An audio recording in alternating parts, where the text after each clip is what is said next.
Subscribe कीजिए royal teacher को education संबंधी न्यूज़ तुरंत पाने के लिए। विद्या संबल योजना विद्यालयों में भी होगी शुरू। दिशा निर्देश हुए जारी। अधिकतम वेतन मिलेगा 30,000 रुपये प्रति माह। योग्यता बीएसटीसी बीएड। आवेदन 2 नवंबर 2022 से होंगे प्रारंभ। टाइम फ्रेम हुआ जारी। जी हाँ साथियों, इस वक्त की बड़ी खबर की बात करें तो विद्या संबल योजना जो राज्य सरकार द्वारा प्रारंभ की गई है वो विद्यालयों में भी लागू होगी। राजकीय विद्यालय जितने भी हैं उनमें रिक्त पदों पर विद्या संबल योजना के तहत अभ्यर्थियों को लगाया जाएगा। साथ ही दोस्तों यहाँ बात कर दूं, अभ्यर्थियों के साथ साथ जो रिटायर्ड कर्मचारी है उनको भी लगाया जाएगा। तो अगर आपने बेरोजगार है, बीएड या एसटीसी कर रखी है तो आपको योग्यता के अनुसार आपको वहां पे पद के अनुसार और योग्यता के अनुसार लगा दिया जाएगा। विद्या संबल योजना के तहत आपको अधिकतम वेतन है वो 30,000 रुपये प्रति माह के तौर पर दिया जाएगा। तो ये विद्या संबल योजना क्या है, कैसे उसका आवेदन होगा, कहाँ आवेदन होगा, प्रारंभ की तिथि क्या है, अंतिम तिथि क्या है, आपके पास कौन कौन से डॉक्यूमेंट होने चाहिए, कैसे उसका आवेदन करेंगे, इन सभी बातों की हम यहाँ पे चर्चा करेंगे। वीडियो हो सकता है बहुत ज़्यादा लंबी हो जाए, लेकिन अंत तक जरूर देखें। पूरी जानकारी आपको इस वीडियो में दे दी जाएगी। कार्यालय निदेशक माध्यमिक शिक्षा राजस्थान बीकानेर की ओर से जारी इस विज्ञप्ति में बताया गया है कि वित्त सामान्य वित्तीय एवं लेखा नियम के परिपत्र जो 30 मार्च 2021 को जारी किया गया था उसके दिशा निर्देशों की पालना में जयपुर में 2/9/2022 के क्रम में प्रारंभिक शिक्षा विभाग, माध्यमिक शिक्षा विभाग राजस्थान के विद्यालयों में शिक्षकों के रिक्त पदों पर विद्या संबल योजना के अंतर्गत पात्र अभ्यर्थियों को गेस्ट फैकल्टी के रूप में लगाया जाना है। अर्थात यहाँ पे बात स्पष्ट हो जाती है, शिक्षकों के रिक्त पदों को भरने के लिए गेस्ट फैकल्टी के तौर पर आपको लगाया जाएगा। जो भी बेरोजगार भाई है उनके लिए बहुत इंपॉर्टेंट है। उक्त योजना के तहत लगाए जाने वाले शिक्षकों की पद, योग्यता और शर्तें, प्रक्रिया निम्नानुसार रहेगी। यानी कि किस किस को लगाया जाएगा। अब जैसे व्याख्याता है विभिन्न विषय उनको, वरिष्ठ अध्यापक, अध्यापक लेवल 2 विभिन्न विषय है, अध्यापक लेवल 1 प्रयोगशाला सहायक और शारीरिक शिक्षा शिक्षक। तो इन सभी के लिए जो राजस्थान शिक्षा से राज्य अधीनस्थ सेवा नियम 2021 बने हुए हैं, संबंधित पद और विषय हेतु वर्णित प्रावधानों के अनुसार उनकी योग्यता रहेगी। अर्थात अगर मैं आपको लेवल 1 का बताऊं उदाहरण के तौर पर, तो लेवल 1 में लगने के लिए आपको बीएसटीसी आवश्यक है, बीएसटीसी की हुई है या आपके डीएलएड की हुई है, ईएलईडी जिसे डीएलएड कहते हैं, 2 वर्षीय पाठ्यक्रम है, वो अगर किया हुआ है तो आप लेवल 1 के लिए पात्र होंगे। इसी प्रकार प्रयोगशाला सहायक है, शारीरिक शिक्षक है या लेवल 2 है, बीएड की हुई है, लेवल 2 में पात्र है, वरिष्ठ अध्यापक है, लेवल 2 है तो ये वरिष्ठ अध्यापक बीएड की हुई है, एमए बीएड की हुई है तो व्याख्याता के तौर पर आप पात्र है। तो इन सभी के प्रावधान, योग्यता यहाँ पे राजस्थान शिक्षा सेवा नियम 2021 में बताए गए हैं। हम बात करते हैं विशेष नोट की, आपको किस प्रकार आज का आवेदन करना है उनके लिए बताएंगे। गेस्ट फैकल्टी हेतु न्यूनतम आयु आवेदित पद से संबंधित सेवा नियमों में वर्णित प्रावधानों के अनुसार होगी। विद्या संबल योजना के तहत गेस्ट फैकल्टी के रूप में सेवानिवृत्त और निजी अभ्यर्थी लगाए जाएंगे। अर्थात आपको सेवानिवृत्त है अगर कोई, वो भी लग सकता है और निजी अभ्यर्थी है वो भी इसमें लग सकता है। दोनों को प्राथमिकता दी जाएगी। सेवानिवृत्त शिक्षक गेस्ट फैकल्टी के रूप में लगाए जाने हेतु पात्र होंगे, बशर्ते उसके आवेदन पद की न्यूनतम वांछित योग्यता अर्जित की हो। परंतु अध्यापक लेवल 1 व अध्यापक लेवल 2 पदों के लिए सेवानिवृत्त शिक्षकों को रीट परीक्षा की उत्तीर्णता से बाध्यता नहीं होगी। अर्थात जो सामान्य है निजी अभ्यर्थी उनके लिए रीट परीक्षा उत्तीर्ण की बाध्यता रहेगी, लेकिन जो सेवानिवृत्त शिक्षक है वो लगना चाहते हैं तो रीट की बाध्यता उनके नहीं रहेगी। सेवानिवृत्त शिक्षक अधिकतम 65 वर्ष की आयु तक ही गेस्ट फैकल्टी के रूप में कार्य करने हेतु पात्र होंगे। भाषा विषयों को छोड़कर शेष विषयों के लिए अंग्रेजी माध्यम विद्यालय में अंग्रेजी माध्यम कक्षाओं के लिए गेस्ट फैकल्टी के रूप में लगाए जाने हेतु संबंधित पद, विषय के लिए संबंधित सेवा नियमों प्रावधान न्यूनतम शैक्षणिक वांछित अर्थात अंग्रेजी माध्यम में अर्जित की जानी अनिवार्य होगी। इसी प्रकार जो पोस्ट कौन कौन सी खाली है और कहाँ पे खाली है, तो विद्या संबल योजना के तहत आपको जो गेस्ट फैकल्टी के रूप में विद्यालय में लगाया जाएगा, किंतु स्पष्ट रिक्त पद ही पर ही लगाया जाएगा। अगर रिक्त होगा तो ही लगाया जाएगा, अन्यथा नहीं लगाया जाएगा। अगर अंग्रेजी माध्यम विद्यालय में है, अंग्रेजी माध्यम कक्षाओं के लिए भाषा विषयों के अतिरिक्त विषयों के पदों विभाग में पहले से कार्यरत शिक्षकों को साक्षात्कार प्रक्रिया से प्रथमतः लगाया जाएगा। यानी इंग्लिश मीडियम जो स्कूल है, नई बनी है Mahatma Gandhi English medium school है या फिर अदर कोई इंग्लिश मीडियम है जैसे विवेकानंद है, तो वहाँ पे पहले तो कार्यरत जो शिक्षक है उनको साक्षात्कार के माध्यम से लगाया जाएगा। कम से कम एक बार साक्षात्कार प्रक्रिया हो जाने के पश्चात नहीं भरे जा सके पदों को स्पष्ट रिक्ति के रूप में चिन्हित किया जाएगा। यानी साक्षात्कार के माध्यम से जो पद नहीं भरे, रिक्त रह गए हैं, उनको रिक्ति के माध्यम से चयन किया जाएगा। जिन पदों पर साक्षात्कार प्रक्रिया पूर्ण नहीं हुई है, उन्हें अंग्रेजी माध्यम विद्यालय में अंग्रेजी माध्यम कक्षाओं हेतु गेस्ट फैकल्टी के रूप में लगाए जाने हेतु रिक्ति के रूप में सम्मिलित नहीं किया जाएगा। रिक्तियों का जो प्रकाशन है, कहाँ पे ये प्रकाशन होगी, कैसे पता चलेगा, तो संबंधित विद्यालय पीओ विद्यालय के नोटिस बोर्ड क्षेत्र, ग्राम के सार्वजनिक स्थान, जिला शिक्षा मुख्यालय, माध्यमिक प्रारंभिक कार्यालय तथा विभागीय वेबसाइट दी गई है, यहाँ पर इसका प्रकाशन किया जाएगा। तो नियमित रूप से इस वेबसाइट का अवलोकन करते रहें, education.rajasthan.gov.in।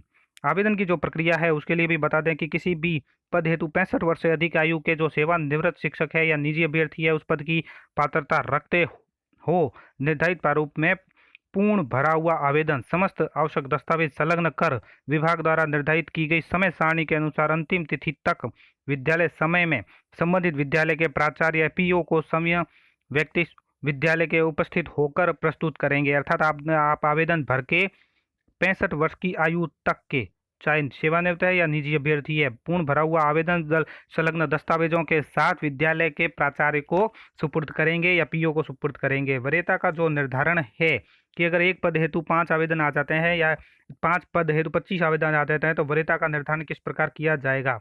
विद्या संबल योजना के तहत गेस्ट फैकल्टी लगाए जाने हेतु प्राप्त आवेदन पत्रों की जांच के उपरांत विद्यालयवार प्रकाशित किए गए रिक्त पदों हेतु विषयवार वरीयता सूची का प्रकाशन संबंधित प्राचार्य और पीओ द्वारा किया जाएगा। वरीयता सूची में पद की वांछित न्यूनतम शैक्षिक योग्यता के प्राप्तांकों का 75%। तो यहाँ पे ध्यान में रखें, वरीयता सूची जो कैसे प्रकाशन होगी, तो न्यूनतम शैक्षणिक वांछित योग्यता जो है उसके अंकों का 75%, प्रशैक्षणिक योग्यता अगर आपने प्राप्त की है तो प्राप्तांकों का 25% अंक भार जोड़कर किया जाएगा। समान अंक भार होने की स्थिति में अधिक आयु के अभ्यर्थी को वरीयता में कम आयु के अभ्यर्थी के ऊपर रखा जाएगा, यानी जो बड़ा होगा उसको पहले लिया जाएगा। गेस्ट फैकल्टी चयन हेतु किसी भी स्तर पर साक्षात्कार नहीं लिया जाएगा, यानी कोई भी इंटरव्यू यहाँ पे नहीं है। परिवेदना प्रस्तुत करना, पात्रता अथवा वरीयता के संबंध में किसी भी तरह की परिवेदना आवेदक द्वारा संबंधित जिले के मुख्य जिला शिक्षा अधिकारी कार्यालय में 7 दिवस में प्रस्तुत करनी होगी। जिला स्तरीय परिवेदना समिति जो इस प्रकार बनी हुई है, आप देख पा रहे हैं स्क्रीन पर, मुख्य जिला शिक्षा अधिकारी है, मुख्यालय जिला शिक्षा अधिकारी, माध्यमिक प्रारंभिक संबंधित मुख्य ब्लॉक शिक्षा अधिकारी, ये इनके सदस्य बने गए हैं। अब विद्या संबल योजना के तहत जो मानदेय दिया जाएगा वो भी आपको बता दें कि अध्यापक लेवल प्रथम व द्वितीय जो कक्षा 1 से 8 तक पढ़ाएगा, 300 रुपये प्रति घंटे के हिसाब से उसको दे होगा और अधिकतम मानदेय 21,000 रुपये उनको दिया जाएगा। वरिष्ठ अध्यापक जो कक्षा 9 और 10 को पढ़ाएगा, 350 रुपये प्रति घंटा दिया जाएगा और 25,000 रुपये प्रति माह वेतन उनका होगा। प्राध्यापक 11 से 12, 400 रुपये प्रति घंटा और अधिकतम 30,000 रुपये वेतन। प्रयोगशाला सहायक है 300 रुपये प्रति घंटा, 21,000 रुपये वेतन। शारीरिक शिक्षक है 300 रुपये प्रति घंटा और 21,000 रुपये वेतन। तो दोस्तों यहाँ पे जितने घंटे आप लोगे, जितने घंटे आपको प्रोवाइड करवाए जाएंगे उस हिसाब से पेमेंट मिलेगा। अधिकतम पेमेंट प्राध्यापक का है वो 30,000 है, लेवल 1 और लेवल 2 के लिए 21,000 रुपये पेमेंट रहेगा। अब बात कर लेते हैं टाइम टेबल की। तो आपको अपना आवेदन है किस प्रकार भरना है, कैसे रहेगा, वो भी बात करेंगे आगे वीडियो में। बात करें टाइम फ्रेम की, तो 1 नवंबर 2022 तक विज्ञप्ति और रिक्तियों का प्रकाशन कर लिया जाएगा। 2 नवंबर 2022 से 4 नवंबर 2022 विद्यालय समय तक आवेदन की तिथि रहेगी। 5 नवंबर 2022 प्राप्त आवेदनों की सूची प्रकाशित करना स्कूल स्तर पर रहेगा। 7/11/2022 को पात्रता की जांच करना, वरीयता सूची बनाना, अस्थायी एवं जारी करना। और 9/11/2022 को आपत्तियां मांगना, यानी आपत्ति जारी की जाएगी कि अगर किसी को आपत्तियां है तो वो लगा सकता है। 10/11/2022 अंतिम वरीयता सूची बनाना जो स्थायी होगी, और 11/11/2022 मूल दस्तावेजों की जांच करना। ये उनका टाइम फ्रेम रहेगा जो आप एक बार देख सकते हैं। इसके अलावा 12 तारीख यानी 12 नवंबर 2022 को आदेश जारी करना और 19/11/2022 कार्यग्रहण की अंतिम तिथि रहेगी। अगर आपका चयन हो जाता है विद्या संबल योजना में तो 19/11/2022 तक आपको कार्यग्रहण भी करना होगा। तो आवेदन की तिथि जो मोस्ट इंपोर्टेंट है आप ध्यान में रखें, 2 नवंबर 2022 से 4 नवंबर 2022 विद्यालय समय तक आप आवेदन कर सकते हैं। आवेदन का प्रारूप कुछ इस प्रकार रहेगा, जिसमें आपका समय का फोटो लगेगा, आवेदक का नाम, पिता का नाम, आवेदित विद्यालय का नाम, किस विद्यालय में आप आवेदन कर रहे हैं, आवेदित पद का नाम, कौन से पद पर आप आवेदन कर रहे हैं, प्रस्तुत करने की तिथि यानी कब आवेदन दे रहे हैं, जन्म तिथि, शैक्षणिक योग्यता, जिसमें आपको शैक्षणिक योग्यता के अंतर्गत माध्यमिक, उच्च माध्यमिक, स्नातक, अधिस्नातक कौन से वर्ष में और कितने प्रतिशत के साथ उत्तीर्ण की है, और आपको ये पीछे लगानी भी है संलग्न के रूप में। ये सभी प्रशैक्षणिक योग्यता है, बीएड और समकक्ष कौन से वर्ष में उत्तीर्ण की है और कितने प्रतिशत है, डीएलएड समकक्ष प्रतिशत और उसकी फोटोकॉपी। वैध पात्रता परीक्षा यानी जो रीट हुई या कोई और पात्रता परीक्षा जो भी है राजस्थान में रीट, उसकी उत्तीर्णता का वर्ष और प्रतिशत, निवास का पता, स्थायी और वर्तमान, मोबाइल नंबर, जाति वर्ग यानी SC ST OBC जनरल जिसमें भी हो, आरक्षित होने पर आपको प्रपत्र 8 संलग्न करना है। और अर्थात प्रपत्र 8 का अर्थ यह है कि जाति प्रमाण पत्र आपको लगाना है। अन्य विकलांग, भूतपूर्व सैनिक, विधवा, परित्यक्ता, स्पॉट कोटा प्रश्न है तो उसका प्रपत्र आपको लगाना होगा। मूल निवास प्रमाण पत्र लगाना होगा। चरित्र प्रमाण पत्र 2 राजपत्र अधिकारियों द्वारा प्रदत्त हो वो आपको लगाना होगा। आवेदक के साथ संलग्नों की सूची संख्या 1 से 12 स्वप्रमाणित यानी आपको स्वयं हस्ताक्षर करने होंगे। छाया प्रति व शपथ पत्र जो अन्य दस्तावेज आवेदन करता देना चाहे, और आवेदक के हस्ताक्षर। शपथ पत्र कुछ इस तरह रहेगा जो आपको देना है। ये सभी आप देख लीजिए, जो व्हाट्सएप के थ्रू आपके पास पहुंच भी जाएगा, और नहीं तो जिस विद्यालय में आप आवेदन करना चाहते हैं वहां से जाकर भी आप ये ले सकते हैं, वहां भी फोटोकॉपी के रूप में मौजूद रहेंगे। बात करते हैं मोस्ट इंपोर्टेंट अन्य शर्तों की कि चयनित अभ्यर्थी जो भी होगा गेस्ट फैकल्टी पद पर लगाए जाने हेतु प्रस्ताव पर 7 दिवस में सहमति प्रदान करनी होगी तथा प्राचार्य और पीओ को नियत समय पर दिनांक व समय पर कार्य करने हेतु उपस्थित भी होंगे। निर्धारित अंतिम तिथि पर सहमति नहीं दिए जाने पर वरीयता सूची के अग्रिम क्रमांक के अभ्यर्थी को गेस्ट फैकल्टी के रूप में लगाया जा सकेगा। गेस्ट फैकल्टी के रूप में सत्रांत अथवा नियमित प्रक्रिया से पद भरे जाने तक जो भी पहले हो तक पूर्णतः अस्थायी तौर पर आपको लगाया जाएगा। गेस्ट फैकल्टी के रूप में लगाए गए निजी अभ्यर्थी सेवानिवृत्त शिक्षकों को उन्हीं दिशा निर्देशों के अधीन रखा जाएगा जो वित्त विभाग के परिपत्र 30 मार्च 2021 में वर्णित है। गेस्ट फैकल्टी के कार्य का नियमित अवलोकन प्राचार्य पीओ द्वारा किया जाएगा।